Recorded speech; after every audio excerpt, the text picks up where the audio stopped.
Well, it's episode 51, Paul. We've passed the milestone, and this is just a regular episode, I guess. Yeah, the episode 51, the first episode for the next 50, I guess, right? That's right. We've turned a corner. It's a milestone, and well, we won't dwell on that, but in the theme of 50, I did want to share that we have a birthday for a listener.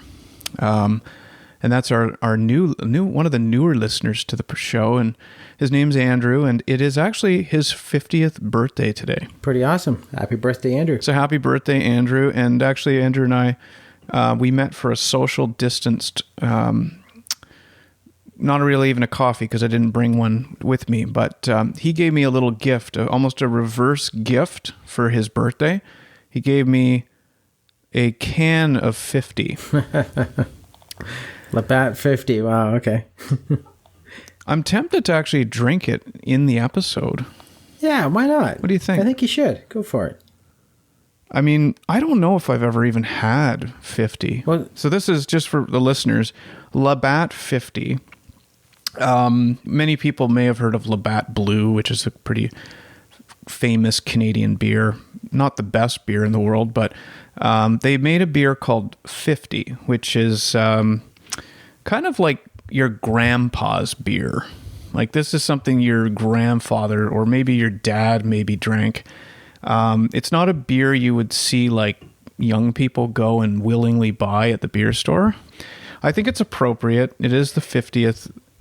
It marks Andrew's 50th birthday, and since we're on episode 51, I think it's more than appropriate for me to have a beer right now. So I'm going to open it. Yeah, you do that. Okay. And I'm going to taste it and see what I think. Typically, yeah, Labatt 50 kind of has that reputation where you got to be over the age of 50 to be able to drink it. So you're almost there. I think we can allow that to happen. You look as if you're not sure as to whether or not you like it. It's got definitely like a bitter taste to it, which isn't always bad, but it's one of those beers that it's not one that I typically would buy myself. No, of course you wouldn't. Nobody buys 50. He had to hunt it down apparently, and I'm sure the guy in the store went into the back and dusted off a case and brought it out. But thanks for the beer, Andrew, and happy birthday to you. Yeah. So as I was going to say, as you drink your beer throughout this episode, we'll just kind of watch for you to have a really good time, or slurring your words, or saying inappropriate comments, that type of thing. Well, it's one beer, and I did have lunch, so it shouldn't affect me too much. But okay, let's since the last update, or during our last episode, we talked about the vaccines very quickly, and you were on your way to get yours. I think it was like the day before. So tell us quickly about your vaccine experience. Yeah, that seems to be a common theme these days, is people swapping vaccine stories, because it is interesting in that everyone seems to have a different experience or different reaction to getting the vaccines. I received the AstraZeneca vaccine, same as you there, Clark. Yeah. And my experiences, the after experiences were kind of interesting. So I went last Wednesday morning. During the day... That was a week ago. Yeah, sorry, this is a week ago.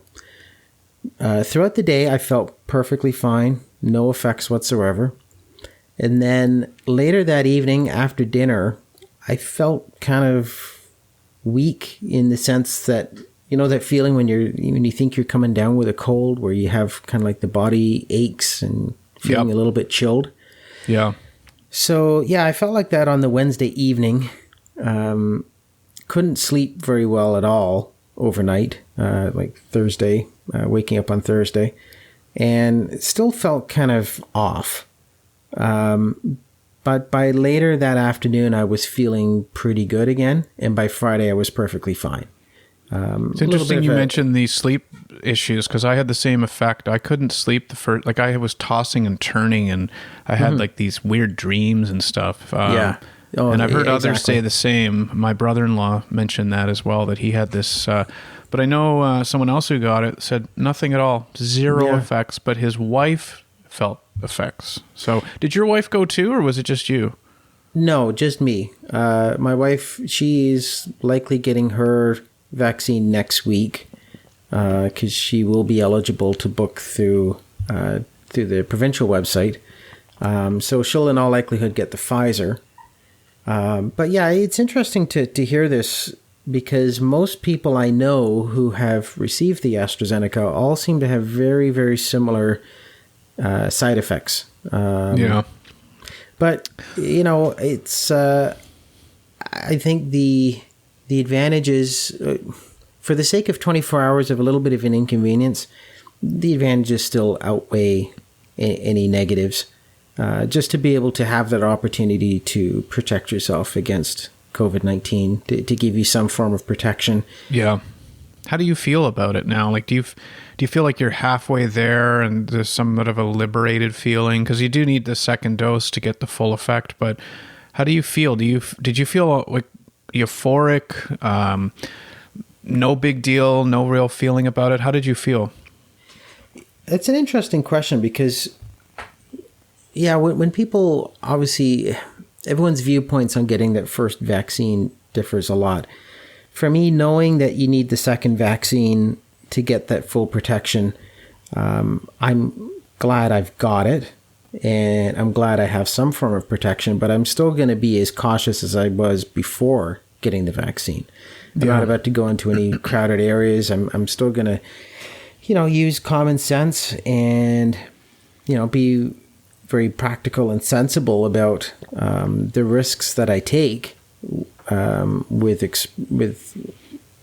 exposing myself potentially to the COVID threat. But yeah, it's good to have that first vaccine, and I view it as, it's sense of optimism. It's great that we are protected, that we have at least one vaccine in our arms right now. But we're not out of the woods yet. Our numbers are still high.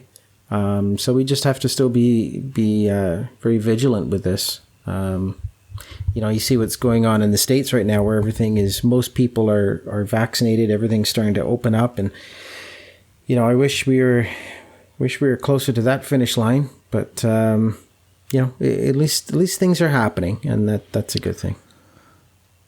Yeah, the 2 dose, I think that's when we're going to feel like we're there. But, the country's only or the province is only at a 40% vaccination rate. So it's going to be a while before we get what we need to get to be able to open it up. And most people, and granted, we're talking about people within our own age group, which is people within their 40s and above. There's still a lot of younger people in their 20s and 30s that haven't even had a chance to even come close to getting vaccinated. Yep. So for most of us, you and me and most of our friends who have been vaccinated, we're looking at probably July or August before we get that second dose. So yeah, they told me August. Yeah, I'm not going to feel fully protected until August. That's the way I look at it.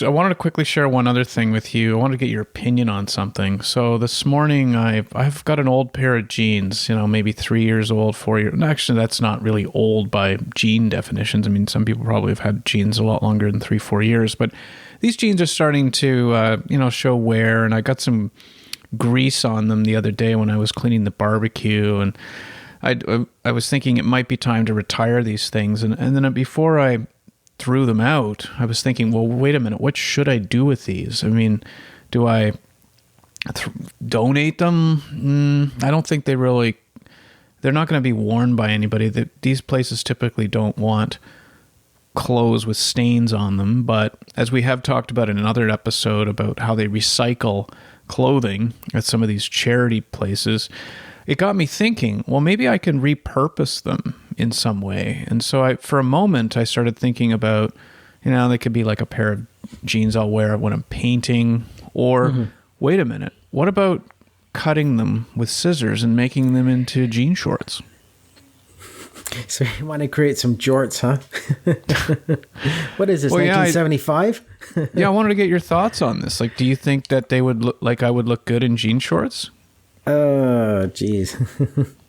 I want to say no. Jean shorts are definitely died out back at least back in the 1980s, I would figure.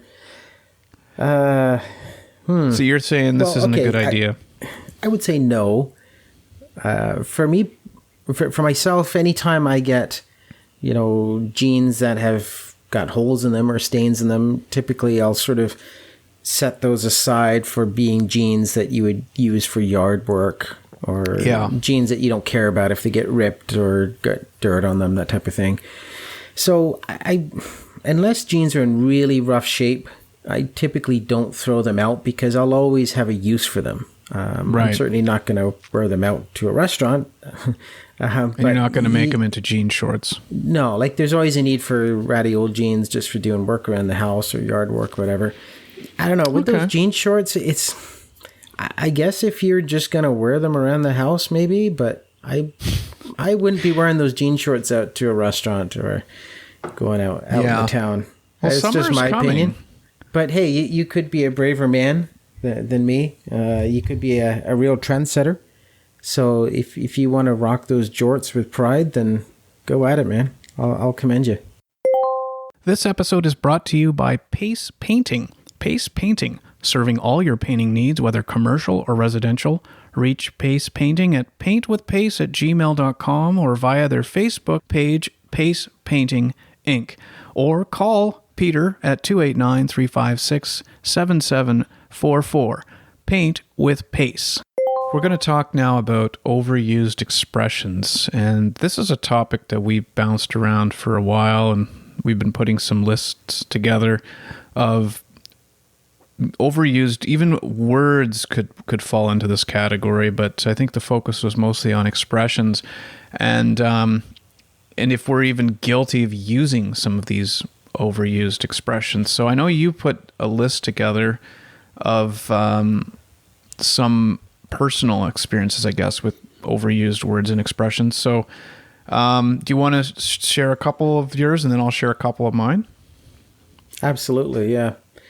Yeah, and these can be used in work or business settings, sometimes both.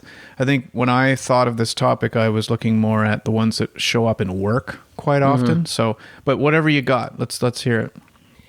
Yeah, so when we're talking about overused expressions, we're referring to kind of the cliche statements.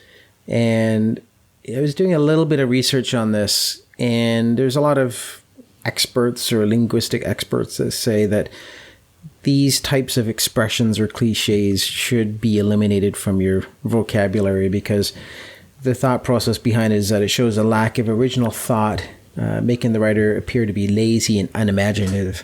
Mm-hmm. I think maybe that's a bit of an overstatement, but there is a lot of words or sayings, slogans out there that we are likely all guilty of saying at some point or another. But words that or slogans, I should say, that when you think about it are really kind of useless things to say. So on my list here, I've got jotted down a few. All right, give me your first one. Okay, to be quite honest with you. And I think that one is overused because, of course, you should be honest with me. And I'm guilty of it. I say, honestly, this is how I feel. Or, you know what? To be honest with you, Clark, I really just don't like those jean shorts you're going to be wearing. So there's a time and a place for it. But you didn't have to say that to me. You could easily say, I think this isn't a good idea. You didn't need to say. I don't need to say, to be quite honest with you, Clark, I don't like your jean shorts. Just say, Clark, I don't like your jean shorts. Keep it straight and simple. So, yeah, that's one that is a bit redundant because you would hope that people are being honest with you. Like, why would you not be honest? Let's put it that way.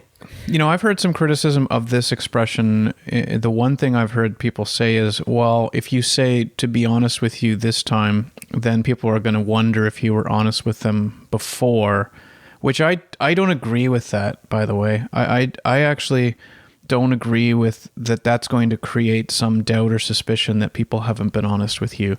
Mm-hmm. What I think the reason why people use that is it's a way of getting people to listen a little more closely and to also tone down potentially the impact of what you're about to say. Kind of like those downtoners we were talking about, kind ofs and sort ofs. Yeah, I was going to say that the next one I have is sorry, which is kind of one of those types of words that kind of soften the blow. Softens the blow. Yeah, and I think I was going to say there's a time and a place for it.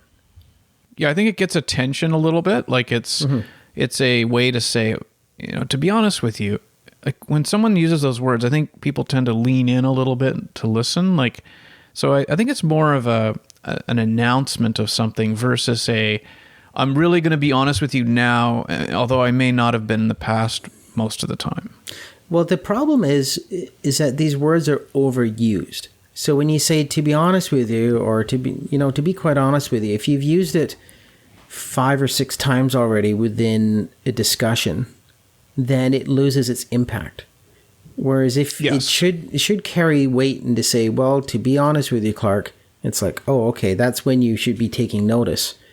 And that's why a lot of these expressions do lose their impact, is because they are used way too much or used out of context. I mentioned sorry is way overused. And maybe that's Canadians are known for saying sorry a lot, right? Absolutely. Canadians like to say sorry. And we are all guilty sorry of it.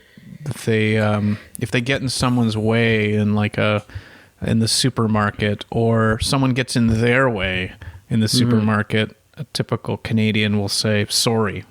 But when I talk about sorry, it's when you're injecting it within a conversation. Sorry, but I don't like that. Or yeah. Also, it's not apologizing. It's you're apologizing in advance for something you don't need to apologize for. Got it. Sorry, but I just don't like that movie. Or sorry, I don't like your hockey team, whatever it might be. Why are you sorry? Use it? Do you use that word? Because I don't think I use it. I don't think I do. Not in that way, anyway. Yeah, and if I do, it's very inadvertently. But I know some people who do use it quite a lot, more so than they should. And it just doesn't fit. It's not the right context, and you shouldn't be so sorry for your statements. Why are you sorry? Just say it. Yeah. Okay. What else you got? Well, I got at the end of the day, and I am very guilty of this. I will raise my hand on this one. I'm guilty. I say this probably more than I should. That one was on my list as well, and I'm a definite offender as well of that phrase. Yeah. Like, it's not a bad saying, but it just shouldn't be used too much. I don't know. It can be a bit of a filler phrase. Here's sometimes. A question for you. I did find something about this phrase, and it says here what to use instead. They suggested, and I want to see if you agree with these alternatives to at the end of the day. They suggest all things considered. Okay. Yeah, I like that. All said and done. Mm-hmm. We've heard that, right? After all said and done. Yeah. And eventually, which I don't really see how eventually fits into that. But all things considered, you think that's a better one? You think that's better? Yeah, I'd say so. I think so. It's not as common. I might try to use that. Yeah, it's not as common. All right, all things considered. Yeah. I've got at this moment in time. It's kind of redundant, because at this moment in time, just say at this time. It's kind of like a double meaning. I'm sure there's a specific reference or a phrase to this, but yeah, that seems kind of a redundant or kind of a filler sentence to say. I personally... it's a bit like an honestly I personally think, just say I think. Yeah. It is what it is. It is what it is, Clark. It is what it is a big one. I think is what it is, or it is what it is, became very popular not long ago. Like it's one that's it's either it was around a long time ago and then made a comeback, because I feel like that one has been said a lot in the last couple years. It is what it is. Yeah, and I'm a little guilty of that one as well, but I try not to use that one too much. I think Jerry Seinfeld made fun of that one. I recall. I use it as a way to. I do use it as a sort of way to be, just to back up a bit and say, all right, you know what? It is what it is. Like, nothing we can do about it. Just to sort of calm everybody down, or calm myself down. And we're not saying you never use these words, but just they seem to be overused or used out of context. That's what our point here is. With all due respect, I think that's overused. Well, yeah, again, you should be respectful. Why would I not be respectful to you? You know, but do you ever use those words, with all due respect? I never do. Sometimes. I have trouble getting those words out, which is maybe a good thing. When would you say that, with all due respect? Can you remember saying that? I'm trying to think as to when I would have used it last, but yeah, it would be injected within a sentence. Say, with all due respect, this is my viewpoint on this. Or, with all due respect, and to be quite honest with you. Yeah, it's just not an expression that I would even think to use. It just doesn't come off my tongue, those words.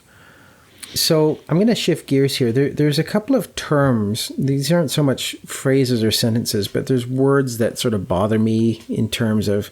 well, let me share a couple of my... Okay, you go first, yeah. Yeah, so the ones I had were hit the ground running. Yeah, that can be overused. Low-hanging fruit. Mm-hmm. That one's used a lot in our business. When we talk about sales, we'll be saying, some of the low-hanging fruit we can go after is ... Yeah. Get the ball rolling. Mm-hmm. And game changer. Game changer. Yeah, well, actually, what I was going to say is to sort of what you were saying about those overused corporate terms. That's what I was about to say there, is that there's some words that I think are way overused, like synergy. Yes. I hate the term C-suite.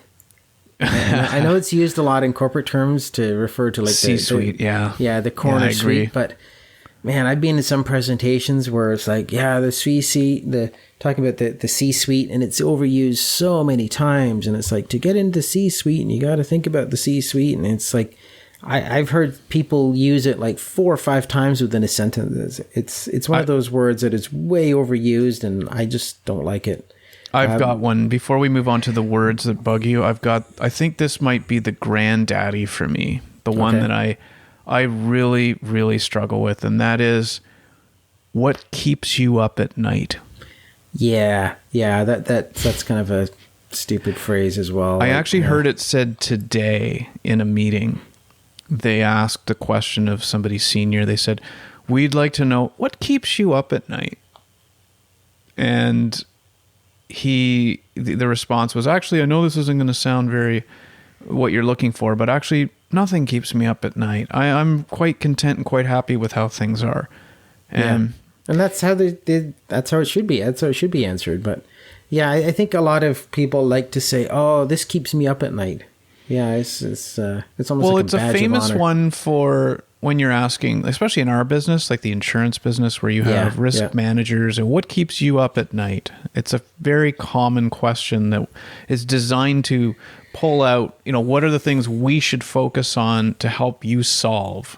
So if you're keeping you up at night could be, how do I replace people when they leave, or how do I make sure my supply chain that never gets disrupted? And so what keeps a risk manager up at night? That's typically, they ask that question to draw out things, to make conversations or to highlight areas of concern that maybe we can help you with. Like a better question would be, what would be your greatest challenge or your biggest concerns? And maybe it doesn't carry as much weight as what keeps you up at night. You have this image of someone lying in bed staring at the ceiling, worrying about what's going on in their company. I hope no one's doing that. Jeez, life's too short for that. I think a lot of people lie awake at night staring at the ceiling, wondering about certain things. I don't think that's... I mean, it sounds like you get a pretty restful sleep, but... Yeah, I like to think I sleep pretty good, but yeah, I realize that, yes, people deal with stress throughout their lives, and yes, there is things that, quote-unquote, keep you up at night, but I hope that risk managers don't spend every single evening when they go to bed staring at the ceiling, worrying about what's going on and worrying about, what's going on from the C-suite, that type of thing. Hey, one thing I want to share, too, before you go is Andrew, who I had the beer with, or who gave me the beer, I should say, He had a specific... I shared with him that we were going to talk about this topic, and he said that he has one that bothers him, and that's when people add and whatnot to things.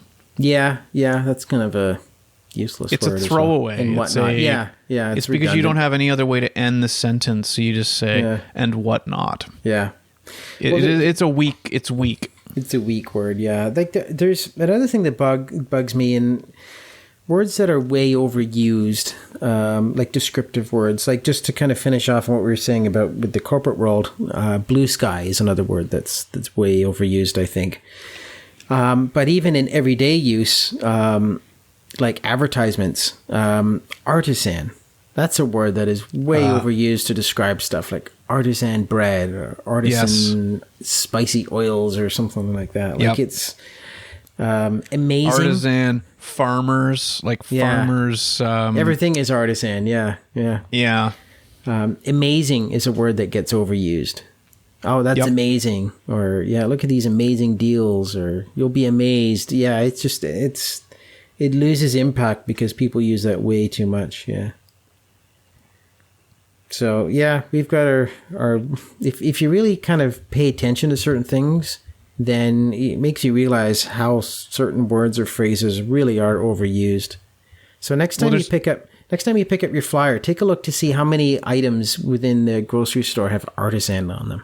Oh yeah. No, absolutely. So two words that I can't stand, or that I really think when people say them, they're not doing themselves any favors, and that's basically.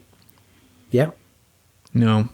Basically, this meeting is about moving forward to the next phase of our project. It's like, how about this meeting is about moving forward to the next phase of our project? How much stronger does that sound? Yeah. And the other one is actually.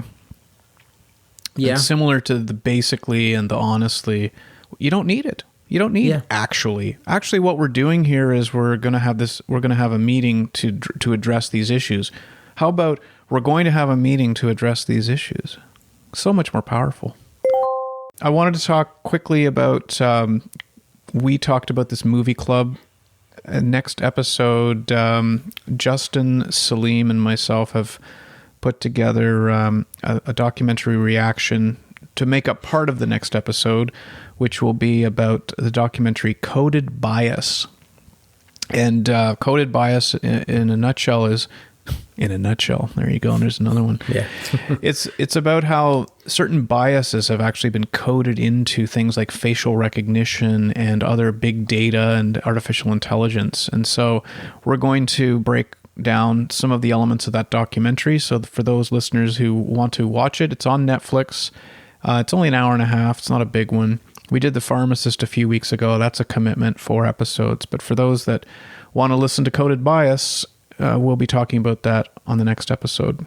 Justin, Salim, and me. We have to get you on one of those, Paul, if you want to join us.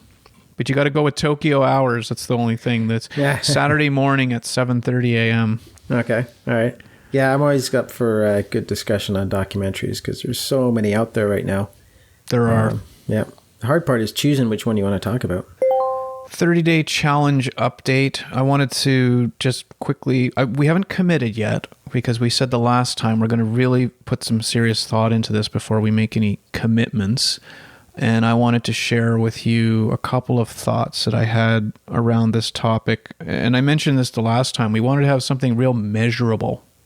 Something we can actually say, we did this for 30 days and we did this many of whatever it is, or we only did this for those 30 days. So I wanted to share a couple thoughts I had. One was about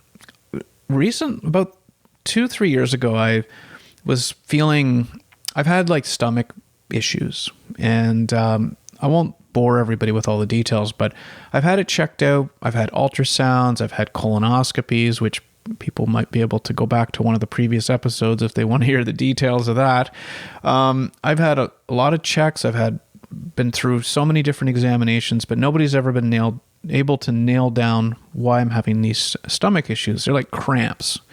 And one of the things that I've always been told is that it could potentially be something like some inflammation. maybe irritable bowel syndrome or something like that. So I had watched this documentary a few years ago about this guy who does this juicing, and he goes on a juice-only diet for I think he went on it for 2 months.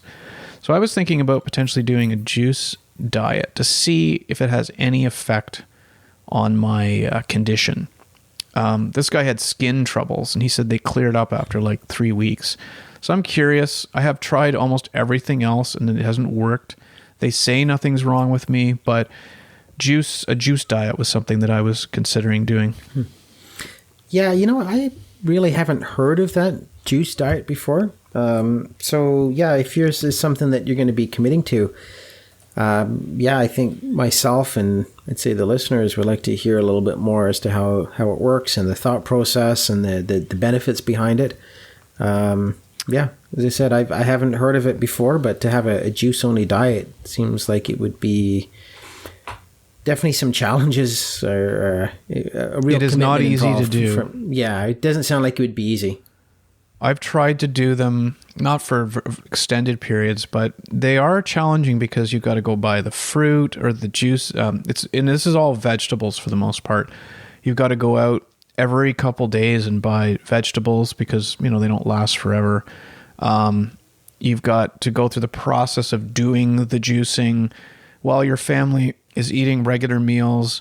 You're juicing, and it's a pain in the ass. And it does take a huge commitment to do it. And there's also a lot of criticism around whether or not this is effective. Like juicing diets, they don't have fiber. It's all just the juice. So you're not getting any fiber, all kinds of issues around it that I've heard. And my wife's not a fan of the idea at all. So that was something I was considering anyway. Mm-hmm. Okay. Well, yeah, then if this is something you're going to take on, we'll definitely talk about this further for sure. All right. But it's not a decision yet. I'm still thinking about it. Okay.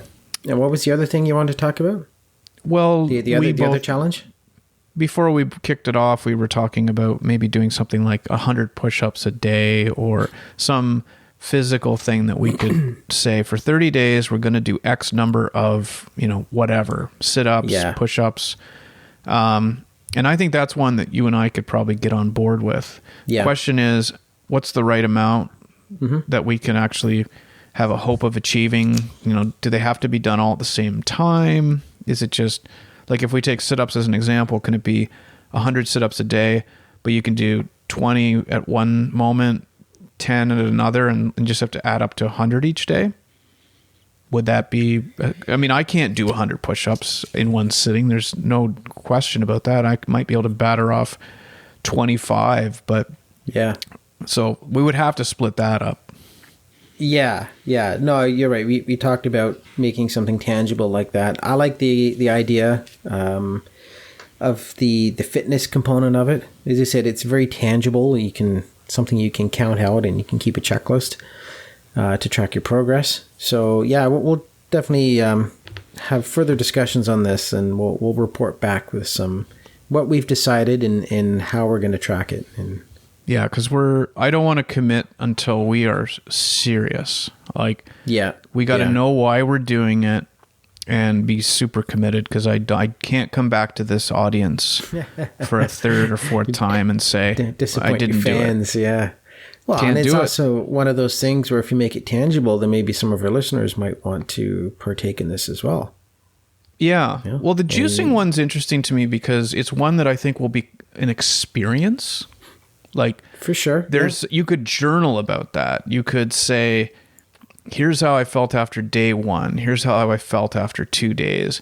Here's how it's going. Here's 2 weeks, and here's what's happening to my body. I lost 5 pounds or 10 pounds, or, I can't, I'm constantly going to the bathroom, not to gross people out, but that's one you could actually journal about and experience. So that's why I was thinking that could be an interesting one. Yeah, we definitely don't need a journal of your bathroom activities on that one. But yes, you're right. That would be interesting to have a journal of your experiences, because it's a big commitment, and that'll be an interesting one to share for sure. So this might be a new segment that we have. There's actually 2 possible new segments that we're thinking of introducing. And the first one is what we're calling our question to ponder. I got to thinking about this the other day. It came about because I think the name of somebody came up and a conversation ensued about how we thought this person was not the nicest person in the world. They were not honest. They have a bad reputation. And my wife said to me, do you ever wonder, are people out there having that kind of conversation about you? You know, somewhere in the world, these conversations are taking place, you know, that about you. And would you want to know about it if it was? So my question to ponder for you, Paul, is if you could know every person you know who thinks you're an asshole or has an unflattering opinion of you, would you want to know? Boy, that's a great question. I would say, yeah, I think I would. And here's why. Because first of all, I would like to think that there would be very few people out there that would think I'm an asshole. If someone truly thinks that I'm an asshole, then I'd be very curious as to why. You know, did I do something to piss them off, or was there an attitude that I gave back to them? Yeah, I'd be curious to know why. And as I say that with confidence because I don't think, or at least, as I said, I would like to think there's not that many people out there, or hopefully none, that would have that opinion of me. But does that make a difference? The fact that you are pretty sure there isn't that opinion about you in, because a high amount? If there is a lot of, surprisingly, if there is a lot of opinion, a lot of people out there that think I'm an asshole, then maybe that's something I should know. Yeah, it's something that if you're confident in yourself, and if you can take a little bit of criticism, then I think that's probably not a bad idea to know that. I'll be one of those people that, to be quite, I was about to say, to be honest with you. Yeah, exactly. Because you're lying to me all this way so far, right? I'm one of those people that I guess likes to be liked. And maybe that's why I haven't entered into a career of politics, because I probably don't have as thick of a skin as I like to think that I do. Yeah, you have to accept 50% at least of the people not liking you. Exactly, yeah. That's a lot. So I like to be liked. I like to think that I'm considered to be a nice guy, or a decent person, that hopefully I don't think I have any or hopefully very few enemies out there. If I do have any enemies, again, I'd be very curious as to know what I did that caused that to happen. All right, 2 questions for you then. So, first of all, do you want or need to be liked? Do you feel you need that? Oh boy, that's a tough one to answer. Yeah, in some ways, yeah, because I don't. Depends on the context. Like, it depends on the reason why. But yeah, I would say that I'm one of those people that likes to be liked. And I don't want to be known as, Provis, he's a real asshole, or, what a jerk, or man, what a terrible person to deal with. And especially also within we both work in the insurance industry, where reputation is very, very important. You don't want to burn any bridges. You don't want to piss people off, because it comes back to bite you in the end. And really, there's no benefit to doing that anyway. If there is people out there that genuinely piss me off, or people that I genuinely don't like myself, then obviously I'm not going to care if they like me or not. If I don't like Sometimes you do get people who will say, look, I don't need to be the most popular person in the room here, or I don't need to be liked. Yeah. And and that's okay. There's, to some people, they don't need to be liked by everybody. And there's nothing wrong with that. They are confident in their own skin, and I commend them for having that confidence where where they can go about knowing that there is people that don't like them, or are not happy with decisions that they've made or have treated people. And that's just the way they are. I know a lot of friends, even in my own social circle, that, have been known to be a little, I wouldn't say rough around the edges, but there's there's certain people out there that that either you like them or you don't. And some people are very comfortable with that. For me, I guess maybe I'm kind of a people pleaser. What do you think? What would your answer be on this one? All right. Well, I wanted to ask you one more question about this. So if I could pass you an envelope that inside it contained a list of all the people that thought negatively about you, it includes a list of friends, family, or could include a list of friends or family, colleagues. Mm-hmm. Would you open the envelope? Yeah, I think I would. Because if there's people on that list that might surprise me as to why they have a negative opinion of me, and some of those people I might want to repair that image. As I said, there's going to be some people that clear the air or something. Yeah, clear the air or to clear up a miscommunication that may have happened in the past. There are some people out there that I don't care if they like me or not, but there's some people that I do care. Well, I guess that's a good question then, is whether or not when you got that list back and saw certain people that had negative opinions of you, what would you do? Because I often wonder, don't we already know the people who don't like us in a sense? Like, why do we need to see a list? So perhaps it's where we don't know they don't like us. Yeah, in theory, yes, you're right. If there's people out there that you don't like, if there's a mutual dislike, then okay, then you move on. It doesn't really matter. But if there's somebody on that list that you like them, but they don't like you, then that's when it's like, okay, what's going on here? Let's get together. Let's clear the air. Let's see what's going on. That's where it would come into play. How about this? One more thought. You get the list and it somehow magically is able to get every single person in your life that has a negative opinion of you. You open the list and one of the people doesn't like you isn't on the list.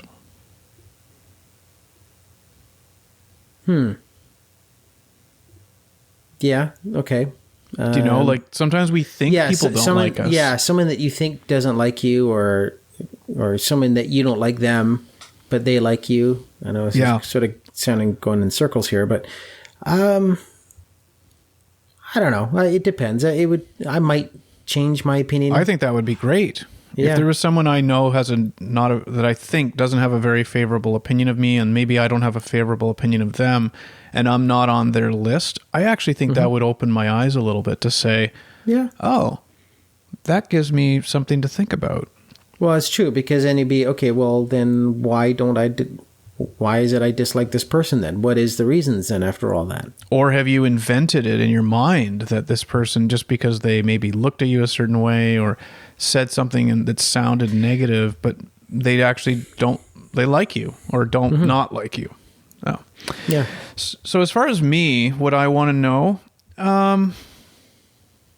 God, I don't think so.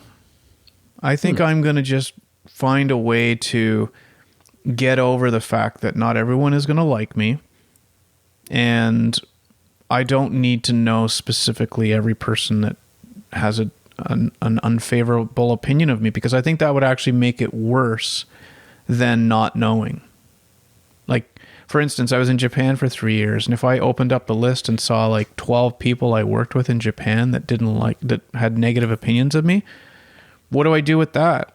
Start calling people, trying to repair relationships. Some of those people I wouldn't even be able to get in contact with, or wouldn't. It would just be weird if I did. So I'm going to say no. I don't want to know. Okay. Well, two differing opinions on that, but there's no right or wrong answer on this. All right. We're moving into something a little bit lighter. We got a little philosophical on that last conversation. So the next topic is one that I said we might make into a regular segment. It's the Who Fucking Cares celebrity news segment. I like this one already. I might have to beep out my F words because I know there are some people that listen to this show with kids in the car, which is why I always make sure that explicit is in the description. But I don't know. I'll decide later whether I do that or not. But okay, I didn't put these in any specific order.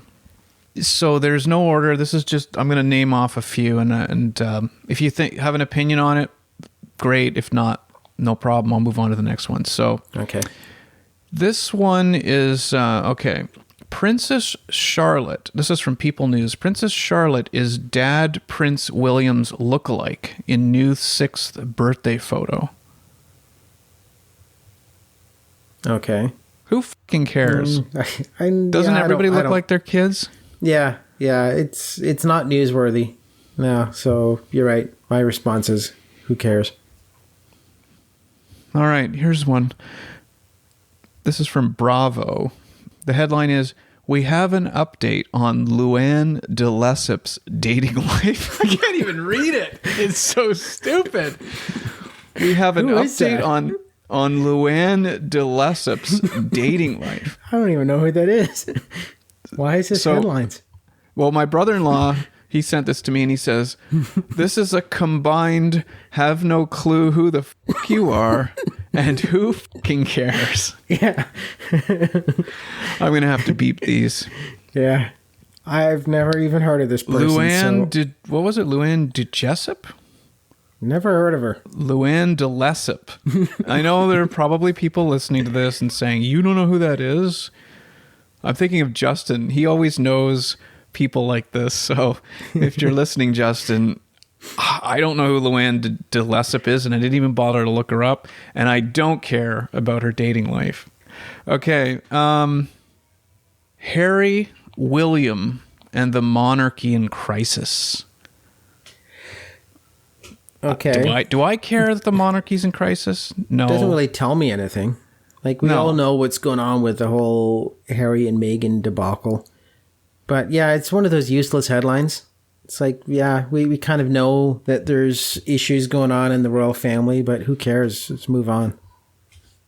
All right. Here's another one from Apple News. The end of Kim Ye's wild ride. A look back at Kim and Kanye. Okay, well, as soon as you say Kim and Kanye, I can tell you I automatically don't care. I hate those two people.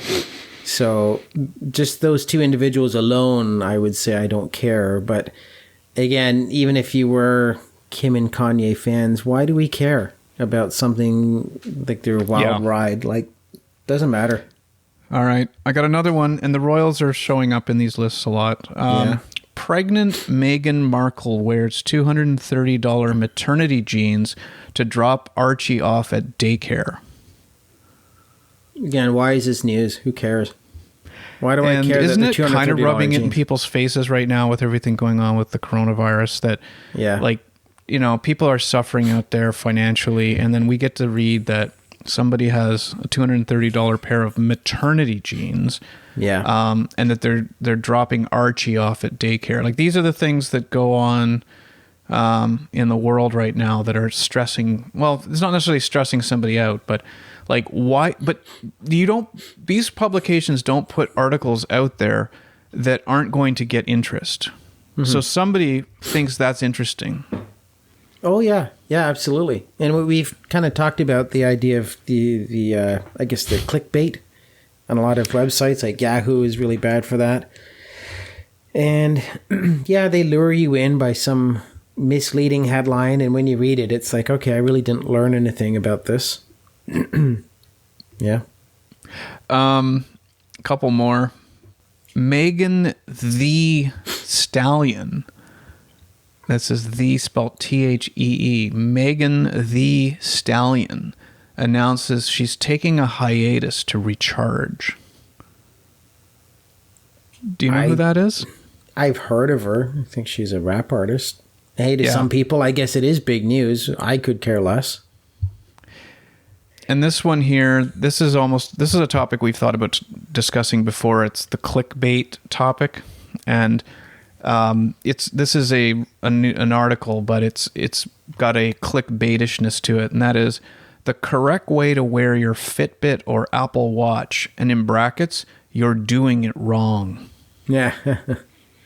How many times have you seen those clickbaits where it'll say, and you won't believe what happened, or they'll cut it off halfway and say, wait till you see what ... and it cuts off, and you're like, I don't click on it.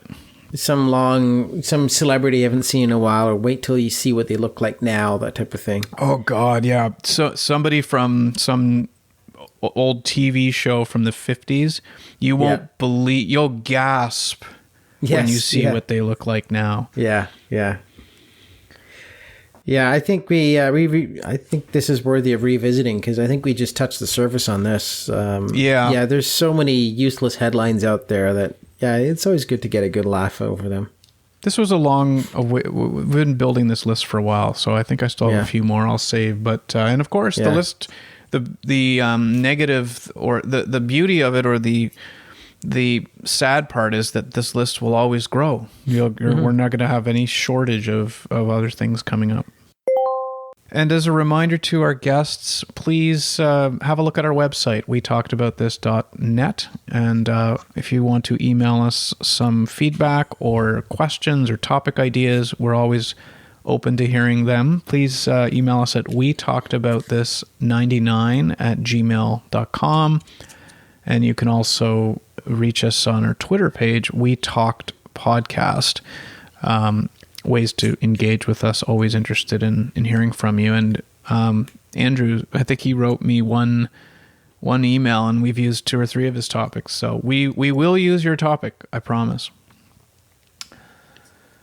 What we're reading, listening to, or watching, I thought we could change it up a little bit. We always talk about what we're watching, but why don't we share a little bit about what we might be listening to or reading, Paul?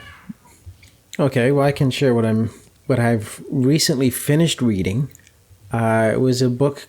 It was written by Mary Trump, who is Donald Trump's niece. And if you recall, this was the book that came out back in the fall. This was kind of like the tell-all expose on the inner workings of the Trump family. Obviously, Mary Trump is the daughter of Donald Trump's older brother, the one who died many years ago. The book is called Too Much and Never Enough. So when you're reading these books, you have to take into account there's an agenda. There's she has her own motives as to why she wrote this book. I understand, but at the same time, there's a lot of information in there that is pretty hard to dismiss. It's in our podcast, I know we've tried to steer clear of controversial political discussions, and it's not meant to turn this into a political discussion, but for those of you that may or maybe you do like Donald Trump and want an interesting read, it's interesting to read it nonetheless. But let's just say that it doesn't portray the Trump family in a very positive manner. Donald and his siblings, but especially Donald Trump's father, Fred Trump, who was kind of the mastermind or the person that sort of created Donald Trump as to the person that he is.